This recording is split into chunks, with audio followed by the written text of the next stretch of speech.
Ya, sekali lagi saya ucapkan selamat pagi buat kita sekalian, teman-teman sejawat dimanapun Anda berada. Jadi, Dr. Syalala Ahmadova yang seharusnya membawakan topik ini berhalangan karena satu dan lain hal, sehingga Dr. Syalala menugaskan saya untuk membawakan materi ini. Teman sejawat, Bapak Ibu sekalian, COVID-19 penyakit yang relatif baru di akhir 31 Desember yang lalu, penyakit pertama diidentifikasi, dan dalam tempo sampai sekarang ini mungkin 2,5 bulan sudah banyak negara yang terinfeksi. Kalau data terakhir kayaknya lebih dari 148 negara sekarang yang sudah tertular, dan sudah sekitar lebih dari 142.000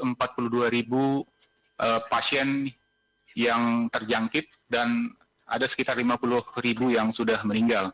Dan ini menjadi concern kita bersama. Kenapa? Karena di antara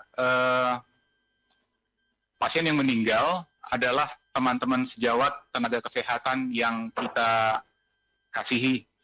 Jadi itu pentingnya mengapa PPI selain kita menghindar supaya pasien tidak tertular, ini juga diperlukan bagaimana supaya tenaga kesehatan yang berada di garda depan dalam pelayanan ini bisa terlindungi. Itu mengapa penting kita melihat dan kembali lagi mereview apa yang sudah pernah kita dapatkan dulu mengenai pencegahan dan pengendalian infeksi. Bapak Ibu, teman sejawat yang saya cintai, topik yang saya bawakan ini adalah sesuai dengan guideline terakhirnya WHO. Saya perlu garis bawahi bahwa apa yang saya sampaikan di sini ini berlaku mungkin pada hari ini, karena mungkin beberapa hari lagi atau beberapa minggu lagi guideline dari WHO akan terus diupdate. Jadi ini mungkin berlaku sampai pada hari ini, dan itu yang akan saya bawakan nanti. Materi diskusi, next. Oh, sorry. Ya, ini adalah beberapa hal yang akan saya sampaikan sesuai dengan apa guideline terakhir dari WHO. Jadi kita membuatnya berdasarkan urutan, artinya mulai dari pasien masuk ke pertama sekali, lewat triase, kemudian dia masuk ke dalam ruang konsultasi, kemudian dia masuk ke ruang isolasi, dan berikutnya. Ya, bagaimana PPI dalam triase? Jadi, seperti kita tahu bahwa poster tentang informasi kebersihan tangan, kebersihan pernafasan harus tersedia di dalam.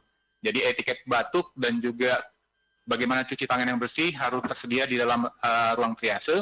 Kemudian kita minta pasien untuk menjaga jarak minimal 1 meter, sebab kita tahu bahwa seperti yang kita ketahui bersama, bahwa droplet transmission itu bisa ditularkan dalam jarak kurang dari 1 meter, sehingga ini menjadi dasar bagi kita untuk menjaga jarak minimal 1 meter satu sama lainnya.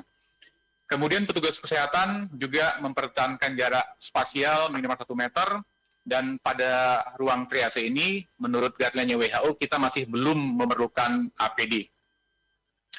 Kemudian di ruang triase ini kita melakukan pengenalan dini gejala, dan kemudian kalau misalnya sudah diputuskan, kita rujuk langsung pasien dengan gejala pernafasan ke ruang konsultasi yang ditunjuk. Kemudian setelah dari ruang triase, PPI, bagaimana PPI di fasilitas rawat jalan atau di ruang konsultasi untuk pasien yang mengalami gangguan pernafasan. Yang pertama yang paling penting adalah untuk fasilitas kesehatan dan di layanan kesehatan, yaitu untuk tugas medis. Jadi perlu kita siapkan sarana untuk kebersihan tangan, cuci tangan dengan bersih, tetap itu poin yang paling penting. Tidak ada yang begitu canggih dalam hal PPI, yang paling utama adalah bagaimana menjaga kebersihan tangan, hand hygiene. Jadi siapkan air, sabun, handuk kertas, dan kalau misalnya ada alkohol, dan tempat pembuangan sampah. Pembuangan sampah juga ini menjadi penting. Kita berharap kita mengencourage supaya tempat sampah itu tempat sampah yang tertutup. ketika membuka dan menutupnya juga itu tidak menggunakan tangan tapi menggunakan kaki. Selanjutnya adalah menunjuk petugas kesehatan untuk melakukan pemeriksaan fisik kepada pasien dengan gejala pernafasan. Jadi pada saat ini petugas kesehatan kita harapkan sudah menggunakan masker bedah, kemudian sarung tangan, kalau diperlukan pelindung mata dan gaun. Kemudian pasien ditawarkan untuk menggunakan masker bedah. Kita berharap sih pasien menggunakan masker bedah, tetapi ada satu dan lain hal yang kadang-kadang pasien tidak bisa menggunakannya atau menolak menggunakannya. Tapi kita bisa men-encourage, mendorong pasien untuk menggunakan masker bedah untuk menghalangi transmisi dari infeksi saluran nafas yang ada. Yang terakhir adalah kita memprioritaskan pasien dengan gejala infeksi saluran pernafasan atas berat dan pastikan mereka dapat cepat masuk ke dalam unit perawatan intensif. Jadi supaya pasien ISPA, apalagi mereka dengan gejala yang berat itu supaya tidak berkeliaran di lorong, di tempat-tempat yang lain, sehingga bisa menginfeksi, menularkan penyakitnya ke mungkin pengunjung atau pasien lain yang ada di sekitarnya.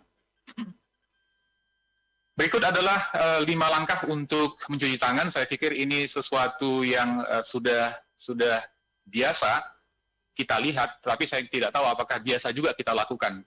Tapi ini hal yang paling utama kapan kita melakukan cuci tangan, yaitu sebelum mengenakan APD dan setelah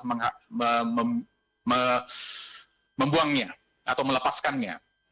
Kemudian saat mengganti sarung tangan, kemudian setelah kontak dengan pasien dengan dugaan atau confirm case COVID-19, sebelum makan dan setelah menggunakan toilet. Selanjutnya kita masuk ke ruangan yang ketiga, yaitu ruang konsultasi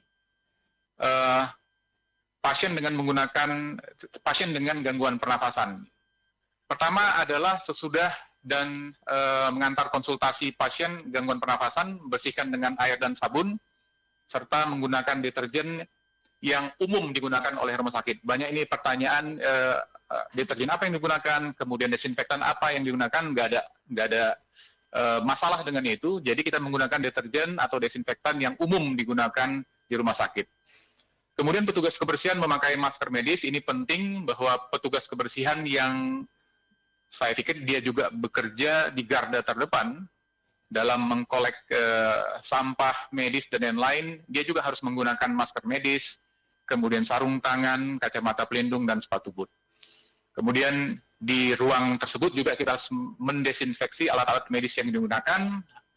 WHO merekomendasikan 2 zat, yaitu pertama etil alkohol 70% dan yang kedua sodium hipochlorite. Jadi ini adalah desinfektan yang umum kita jumpai di rumah sakit, tidak perlu ada tambahan, tidak ada perlu procurement khusus untuk itu. Dan kemudian yang terakhir yang tak kalah penting adalah manajemen sampah. Bagaimana sampah medis yang ada di ruang konsultasi itu bisa diangkat, ditransportasi keluar tanpa menginfeksi atau menularkan atau tersentuh dengan pasien atau pengunjung atau petugas kesehatan yang ada di sekitarnya. Kemudian adalah PPI di ruang isolasi untuk pasien dalam pengawasan. Jadi kita tempatkan pasien dalam ruangan dengan ventilasi memadai. Jika tidak memungkinkan, gunakan ruangan yang biasa dengan ventilasi jendela. Jadi jika ruang khusus tidak ada, gabungkan pasien dengan jarak antar pasien minimal 1 meter.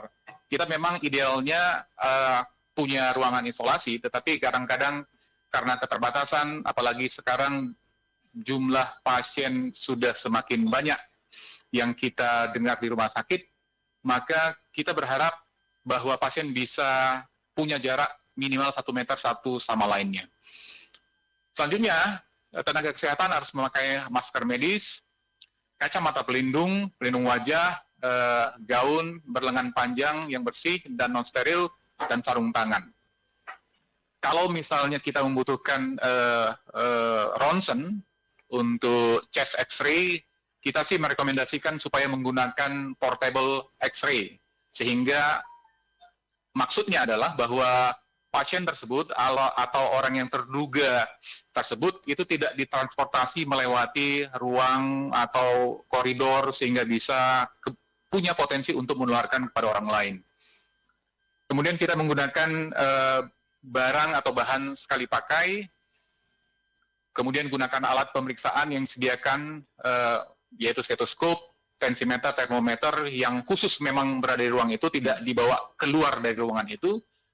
Jika alat yang ada juga digunakan juga untuk pasien lain, ya memang harus dibersihkan dan didesinfeksi dengan etil alkohol 70% per pasien. Jadi ketika selesai periksa pasien, kita bersihkan, periksa pasien yang lain, kemudian kita harus kembali bersihkan atau disinfeksi. Kemudian setelah itu kita ambil sampel untuk proses diagnostik laboratorium. Kemudian di ruang isolasi untuk pasien dalam pengawasan, jadi petugas perlu dilatih untuk pengambilan sampel untuk swab tenggorokan, yaitu swab nasofaringeal dan orofaringeal. Kita gunakan biasanya yang direkomendasikan adalah swab dacron atau polyester flocket. Kemudian kita masukkan sampelnya itu ke dalam VTM, viral transfer media, dan kita ikuti instruksi untuk menyimpannya. Kalau misalnya kurang dari 5 hari, kalau dalam guideline WHO mungkin ada sedikit perbedaan di sana sini, tetapi dalam guideline WHO itu kurang dari 5 hari, 2-8 derajat Celcius. Kalau lebih 5 hari dia harus di minus 70 derajat Celcius. Kemudian kita tempatkan spesimen dalam kantong spesimen anti bocor, kemudian ditransport pakai kontainer yang kedua yang memiliki kantong spesimen sealable, jadi yang kantong biohazard khusus begitu, dilengkapi dengan label gitu, label detail pasien di dalam kontainer tersebut. Kemudian bawa langsung spesimen, bawa sendiri. Nah ini menjadi perhatian kalau di dalam guideline WHO untuk tidak menggunakan pneumatik tube system untuk membawa atau mengirim spesimen. Yang terakhir kita menginformasikan laboratorium rujukan segera saat spesimen sedang dikirim ke sana. Kemudian bagaimana PPI saat mengirim pasien ke dalam pasien dalam pengawasan atau pasien yang sudah confirm COVID-19. Jadi hindari memindahkan dan mengirim pasien langsung dari ruangan kecuali karena alasan urgen, alasan medis. Kemudian jika transportasi dibutuhkan, gunakan rute yang sudah ditentukan untuk mengurangi resiko pajanan terhadap petugas dan pasien lain. Saya pikir di rumah sakit, khususnya untuk rumah sakit yang menangani pasien penyakit menular dan COVID-19, biasanya rute bagaimana mulai dari pasien masuk, dari mana, kemudian arahnya kemana, itu sudah ditentukan. Ini juga sangat berguna untuk menghindari kontak dengan pengunjung lain, kontak dengan pasien-pasien lain yang ada di antara dua ruangan. Kemudian pasien wajib memakai masker medis, pastikan petugas kesehatan yang mengantar pasien menerapkan protokol cuci tangan, memakai APD yang sesuai, kemudian informasikan petugas kesehatan di tempat rujukan untuk waspada saat melakukan transportasi ini. Selanjutnya di ruang isolasi untuk pasien dalam pengawasan, bagi petugas kebersihan, jadi bersihkan dengan air dan deterjen, gunakan deterjen yang digunakan oleh rumah sakit pada umumnya, tidak ada yang istimewa di situ, jadi pakai deterjen yang biasa digunakan. Dan petugas kebersihan harus memakai masker medis kembali, jubah, sarung tangan, kacamata pelindung, dan sepatu boot. Kemudian dilakukan desinfeksi alat-alat makan dan laundry, kemudian dilakukan manajemen sampah, sekali lagi manajemen bin atau tempat sampah yang kita inginkan adalah tempat sampah yang tertutup dan bisa dibuka hanya memakai kaki, bukan pakai tangan. Kemudian catat semua orang yang masuk ke dalam ruangan pasien, termasuk semua petugas. Jadi ini merupakan tindakan kewaspadaan kalau sewaktu-waktu misalnya pasien tersebut confirm untuk kasus COVID-19 dalam konteks kita.